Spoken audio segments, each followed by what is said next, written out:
Friends, पूरे साल आप अपने जेट प्लांट को हरा भरा देखना चाहते हो तो मार्च के मंथ में जेट प्लांट को फर्टिलाइज़र देना बहुत इंपॉर्टेंट होता है, क्योंकि ये इसकी एक्टिव ग्रोइंग सीजन की शुरुआत होती है। इस टाइम पे प्लांट्स नई ग्रोथ के लिए न्यूट्रिशन को अच्छे से एब्जॉर्ब करता है। तो मेरी आज की वीडियो में मैंने कुछ इफ़ेक्टिव फर्टिलाइज़र शेयर की हूँ। इसके लिए आपको नर्सरी भागने की कोई ज़रूरत नहीं है। आप घर बैठे फ्री ऑफ कॉस्ट ईजिली इस फर्टिलाइज़र को तैयार कर सकते हो। मैं कुछ फर्टिलाइज़र के बारे में डिटेल्स में बताऊंगी, सिर्फ बताऊंगी नहीं, उसका फ़ायदा भी बताऊंगी, क्यों उसको देने से फ़ायदा होगा। और उसमें से आप एक भी फर्टिलाइज़र का यूज़ आप अपने जेट प्लांट को पर करोगे तो आपका जेट प्लांट इसी तरह से हरा भरा और खूबसूरत दिखेगा। तो चलो फ्रेंड्स, वीडियो स्टार्ट करते हैं। Hello friends, this is Shahin, welcome back to my channel Shahin garden and blogs. कैसे हो सभी? उम्मीद करती हूँ सब खुश होंगे, मज़े में होंगे और अपने अपने कामों में बिजी होंगे। तो मैं थोड़ा सा इंट्रोडक्शन जेट प्लांट का कर देती हूँ, सो दैट कि कोई नए होंगे जिनके पास जेट प्लांट नहीं है उनको थोड़ा सा पता हो जाए कि जेट प्लांट होता क्या। तो फ्रेंड्स, जेट प्लांट कैरसुला ओवाटा एक पॉपुलर सैकुलेंट है जो अपनी थिक फ्लैशी लीव्स और लो मेंटेनेंस नेचर के लिए जाना जाता है। ये प्लांट लकी प्लांट के लिए भी जाना जाता है। बहुत सारे लोग इसको लकी प्लांट कहते हैं, क्योंकि इसको बहुत सारे लोग कहते हैं कि ये प्रॉस्पेरिटी का सिंबल है, बट हर प्लांट मेरे ख्याल से प्रॉस्पेरिटी का सिंबल है।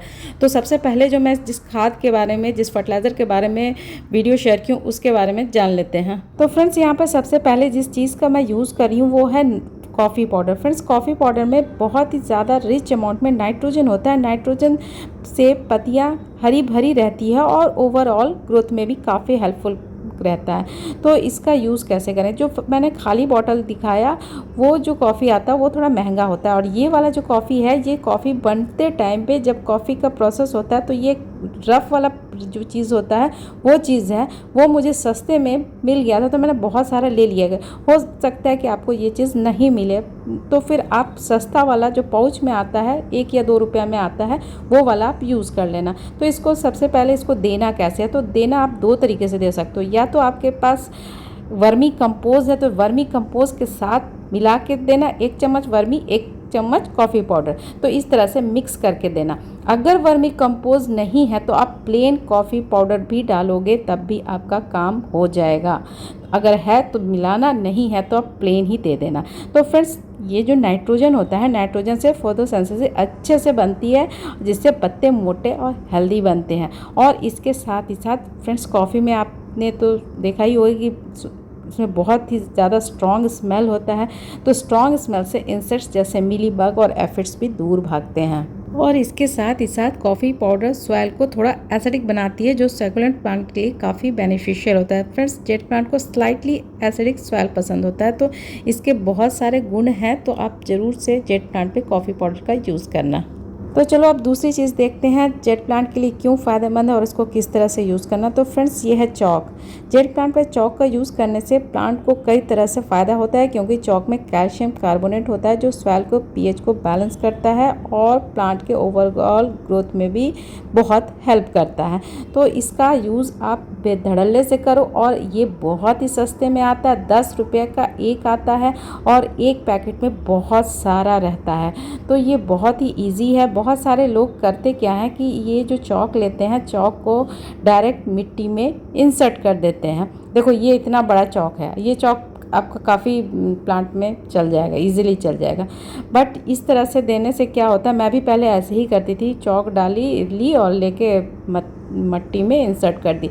बट मैं जब पानी डालने जाती थी तो देखती थी मेरा चॉक वैसे के वैसे ही रखा हुआ है, कुछ भी नहीं डिज़ोल्व हुआ। तो फिर इसको करना क्या है? करना बहुत ही ईजी है। आप इस तरह से चॉक ले लो और एक पेपर में अच्छे से रैप कर लो और ऊपर से सिल्क को अच्छे तरीके से चला दो, ताकि आपका जो चॉक है अच्छी तरीके से पाउडर बन जाए। और पेपर चूँकि रैप रहेगा इसलिए आपका सिल भी गंदा नहीं होगा। या फिर आप दूसरा वैसे कर सकते हो, इस चॉक को पानी में डिज़ोल्व कर दोगे, तो पानी में डिज़ोल्व करने के बाद फिर आप उस पानी को दे सकते हो। तो दोनों ही, पानी में डिज़ोल्व करो, चाहे आप डायरेक्ट पाउडर भी दे सकते हो। तो फ्रेंड्स, ये जो चॉक में कैल्शियम होता है ये सेल वॉल को भी मजबूत करता है, और कैल्शियम से पत्तियां मोटी, स्ट्रॉन्ग और हेल्दी बनती है, और सॉइल के पीएच को भी बैलेंस करता है। अगर सॉइल ज़्यादा एसिडिक हो गया तो चॉक को यूज़ करने से पीएच बैलेंस जो है वो न्यूट्रल रहता है। तो आप चॉक का यूज़ ज़रूर से करना। बहुत ही अच्छा यूज़ है और बहुत ही सस्ते में मिलता है। एक पैकेट में 10 रहता है, तो आप एक चॉक भी यूज़ करोगे तो काफ़ी आपका हो जाएगा। तो फ्रेंड्स अब दूसरी चीज़ देखते हैं, दूसरी चीज़ कौन सी है जो जेट प्लांट के लिए काफ़ी यूज़फुल है। तो ये है प्याज के छिलके का लिक्विड फर्टिलाइज़र।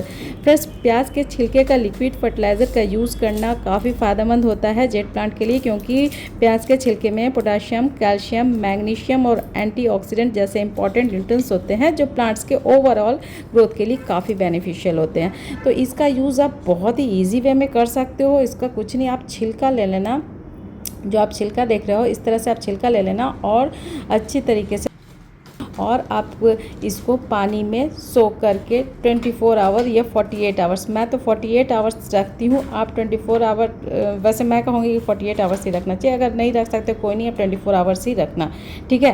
क्योंकि फ्रेंड्स प्याज के छिलके में जो पोटाशियम होता है जो सेल के ग्रोथ में भी बहुत हेल्पफुल होता है। तो इसका यूज़ आप बहुत अच्छे तरीके से करो, बहुत ही अच्छा होता है प्याज का छिलका। तो यहाँ पर मैं आपको 48 आवर्स के बाद का रिजल्ट दिखा रही हूँ। मैं 2 दिन पहले इसको सोक करके इस तरह से पानी में रख दी थी और अब ये 48 आवर्स हो गया है। अब मैं इसको अच्छी तरीके से स्ट्रेन कर लूँगी। आप भी अच्छी तरीके से स्ट्रेन कर लेना। स्ट्रेन करना बहुत ही ज़रूरी है, इसका कोई भी पार्ट्स आपके प्लांट्स में नहीं जाना चाहिए, ठीक है। तो आप इस तरह से आप 48 आवर्स या 24 घंटे के लिए आप रखना और अच्छी तरीके से स्ट्रेन कर लेना। और आपका जितना भी अमाउंट में लिक्विड निकला है उसके डबल अमाउंट में आपको पानी डालना है, प्लेन पानी। इस तरह से इतना ऑर्गेनिक चीज़ भी जाना प्लांट के लिए अच्छा नहीं है, तो आप हमेशा पानी डाइल्यूट करके ही देना। अच्छा, यहाँ पे आप जो मेरा लिक्विड देख रहे हो बहुत ही ज़्यादा रेड है, वो इसलिए है क्योंकि मैंने रात में मेरा बीटरूट भी का छिलका भी हुआ था, तो बीटरूट का छिलका भी मैंने इसमें डाला था। तो आपके पास है तो ठीक है, नहीं है तो आप प्लेन प्याज के छिलके को भी ले सकते हो, ठीक है। तो इस तरह से ये यहाँ पे मेरा लिक्विड तैयार हो गया है। अब मैं इसको जेट प्लांट पे दूंगी। फ्रेंड्स बहुत ही बेनिफिशियल होता है जेट प्लांट्स के लिए ये प्याज के छिलके। और सबसे इजी बात यह है कि प्याज तो हर रोज़ सबके घर में यूज़ होता है, तो आप इसका यूज़ करो फ्रेंड्स। ये जो जेट प्लांट को हेल्दी और डिजीज़ फ्री भी रखता है। प्याज के छिलके में सबसे ज़्यादा जो होता है ना सल्फ़र होता है, जो सॉइल के पीएच को मेंटेन करता है और प्लांट्स में किसी भी तरह का कोई फंगल इन्फेक्शन होगा तो उससे भी बचाएगा। और प्याज के छिलके में जो सल्फ़र होता है, सल्फ़र से प्लांट का इम्यून सिस्टम भी स्ट्रॉन्ग होता है। और प्याज के छिलके में आपको तो पता ही है कि स्मेल सा आता है, तो स्मेल से मिलीबग्स और एफिड्स जैसे इंसेक्ट्स भी दूर रहते हैं। तो प्याज का छिलका का भी यूज़ आप ज़रूर से करना अपने प्लांट पे। और दूसरी चीज़ जो मैं दिखा रही हूँ उनका यूज़ भी आप कर सकते हो, ये भी ऑलमोस्ट फ्री ऑफ कॉस्ट है। आप इसका 2 तरीके से यूज़ कर सकते हो। एक तरीका तो ये है कि आप, ये है, पहले मैं बता देती हूँ, ये है चाय पत्ती। चाय पत्ती का आप यूज़ चाय पत्ती भी यूज़ कर सकते हो या फिर आप फ्रेश चाय पत्ती भी यूज़ कर सकते हो। तो यहाँ पर मैं अभी आपको फ्रेश चाय पत्ती का यूज़ दिखा रही हूँ। अब इसको यूज़ कैसे करते हैं फ्रेंड्स, आपके पास अगर वर्मी कंपोस्ट है तो 1 चम्मच वर्मी कंपोस्ट लेना और 1 चम्मच चाय पत्ती लेना और दोनों को अच्छी तरीके से मिक्स करके अपने प्लांट्स पे दे देना। अगर वर्मी कंपोस्ट नहीं है तो आप प्लेन चाय पत्ती भी दे सकते हो। फ्रेंड्स चाय पत्ती में नाइट्रोजन, टैनिन और ऑर्गेनिक मैटर होता है जो प्लांट के ग्रोथ को बूस्ट करता है। जैसे कि मैंने पहले बोला कि नाइट्रोजन से फोटोसिंथेसिस बेटर होता है, जिससे पत्ते मोटे, ग्रीन और खूबसूरत बनते हैं। और दूसरा इसमें जो टैनिन होता है, तो टैनिन से फंगल इन्फेक्शन से प्रोटेक्शन करेगा। तो चाय पत्ती में टैनिन भी होता है और जो सॉइल के पीएच को भी थोड़ा एसिडिक करता है। तो जेट प्लांट को जैसे मैंने कहा कि स्लाइटली एसिडिक सॉइल पसंद होती है, तो आप इसका यूज़ करना फ्रेंड। ये बहुत ही अच्छा होता है चाय पत्ती का यूज़। आप यूज़ चाय पत्ती को भी यूज़ कर सकते हो या फिर आप फ्रेश को भी यूज़ कर सकते हो। जो आपको है यूज़ आप कर रहे हो तो आपको अच्छी तरीके से वॉश करना है, क्योंकि इसमें शुगर ऐड होता है। तो अच्छी तरीके से आप वॉश कर लो, फिर धूप में सुखा लो, फिर आप इसका यूज़ कर सकते हो। और आपको पता ही है कि चाय पत्ती में एक स्मेल होती है और उस स्मेल और टैनिन से मिलीबग्स और एफिड जैसे पेस्ट भी दूर रहते हैं। तो इसका बहुत ही अच्छा यूज़ है। तो चाय पत्ती का यूज़ भी आप करना जेट प्लांट पर। ये तो हुई फर्टिलाइज़र की बात। अब मैं बता रही हूँ वो चीज़ जिससे कि आपका जेट प्लांट बुशी रहेगा, घना दिखेगा। तो इसके लिए आप 2 चीज़ कर सकते हो। जब भी आपको टाइम मिले, इसके लिए आप एक्स्ट्रा टाइम मत निकालो, जब भी आपको टाइम मिले तो आप पिंचिंग करना। पिंचिंग मीन्स कि ऊपर के 2 सॉफ्ट जो पत्ते हैं उसको निकाल देना और निकाल के फेंकना मत, इससे भी नया प्लांट हो जाता है। तो इस तरह से आप जितना पिंचिंग करोगे उतना ही ज़्यादा आपका प्लांट ग्रोथ करेगा, उतना ही ज़्यादा बुशी और घना दिखेगा। तो ये सारे जो पत्ते हैं, तो इस पत्ते को फेंकना मत, इसको भी कहीं कहीं पे आप डाल दोगे सिर्फ, तो वहीं से एक नया प्लांट हो जाएगा। इसकी तो सबसे बड़ी खूबी यही है कि एक छोटे से लीफ से हो जाता है। तो इस तरह से पिंचिंग करना बहुत ही इंपॉर्टेंट है। आप बीच बीच में जब भी टाइम मिले पिंचिंग करें। और दूसरा है प्रूनिंग। प्रूनिंग भी बहुत ही इंपॉर्टेंट है। प्रूनिंग तो एक तो इसलिए भी इम्पॉर्टेंट है, अगर किसी ने जेट प्लांट का बॉन्साई बना रखी है तो उसके शेप को ये प्रूनिंग शेप में रखता है। और दूसरा प्रूनिंग इसलिए भी इम्पॉर्टेंट है, जहाँ जहाँ से प्रूनिंग करोगे, जिस जिस स्टेम को कट करोगे वहाँ से नया नया और ब्रांचेस निकल के आएगा, जिससे आपका जो जेट प्लांट है वो बहुत ही घना और बुशी दिखेगा। तो जिस तरह से मैं यहाँ पे कर रही हूँ प्रूनिंग, उसी तरह से आप स्टेम को लेना। आप डरना नहीं कि आपका जेट प्लांट ख़राब हो जाएगा, बिल्कुल नहीं ख़राब होगा। आपका जेट प्लांट और ज़्यादा खूबसूरत लगेगा। जहाँ जहाँ से आपने कट किया आप नोटिस करना, वहाँ से और ज़्यादा नए नए ब्रांचेस निकल के आए हैं।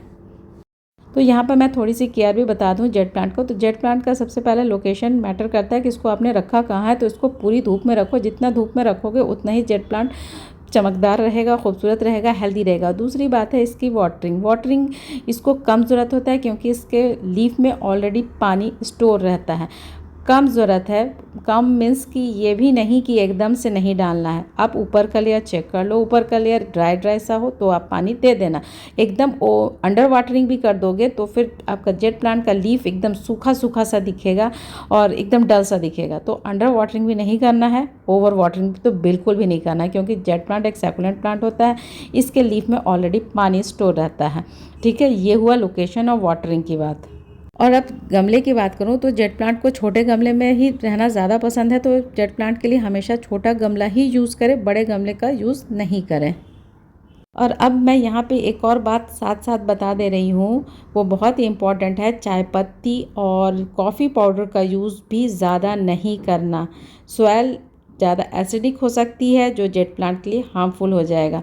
तो ज़्यादा अमाउंट में चाय पत्ती और कॉफ़ी पाउडर का यूज़ मत करना। प्याज के छिलके का यूज़ अब जम के करो, बहुत अच्छा है, लेकिन चाय पत्ती और ये जो कॉफ़ी पाउडर होता है उसका यूज़ कम से कम करो। मीन्स मंथ में 1-2 बार करो बस, उससे ज़्यादा मत करो। और फ्रेंड्स, जेट प्लांट की बॉन्साई भी बहुत खूबसूरत लगता है, बहुत लोग बनाते हैं। इजी वे में भी बना सकते हो। एक तो होता है कि तार वार डाल के मोर वगैरह बनता है, बहुत ही खूबसूरत लगता है। और एक इजी होता है जो मैं हमेशा से बनाई हूँ और हमेशा से शेयर भी करती आई हूँ। बहुत ही ईजी है ये बॉन्साई बनाना, जो कि ट्री के जैसा लगता है। बस कुछ नहीं, 3-4 स्टेम लेना होता है। एक साइज़ का आप स्टेम ले लो और उसके स्किन को थोड़ा सा एक साइड में छील लो और सबको अच्छी तरीके से बांध लो। और फिर आप इसको सोशल मीडिया में लगा दो। फिर बीच बीच में का प्रूनिंग और पिंचिंग करो, एक ट्री का शेप दे दो, तो कुछ ही दिनों के बाद आपके पास ये खूबसूरत सा बॉन्साई, ट्री शेप का बॉन्साई तैयार हो जाएगा। तो फ्रेंड्स, इस तरह से आप अपने जेट प्लांट का टेक केयर करो। जो फर्टिलाइज़र मैंने बताया है वो भी आप यूज़ करना। आप यूज़ करके जब तक नहीं देखोगे तब तक आपको पता नहीं चलेगा वाकई ये काम की चीज़ है भी या कि नहीं। तो आप यूज़ करके एटलीस्ट एक बार देखो, फिर आपका जेट प्लांट घना, बुशी और खूबसूरत चमकीला दिखेगा। तो फ्रेंड्स, मुझे दो इजाज़त, कल फिर एक नए वीडियो नए टॉपिक के साथ मिलूंगी। तब तक के लिए अल्लाह हाफिज़, टेक केयर। सब अपना बहुत सारा ख्याल रखना, मुझे दुआओं में याद रखना। अगर मेरी वीडियो थोड़ी भी अच्छी लगी तो प्लीज़ लाइक किया करो, एक प्यारा सा कमेंट किया करो। ओके जी, बाय।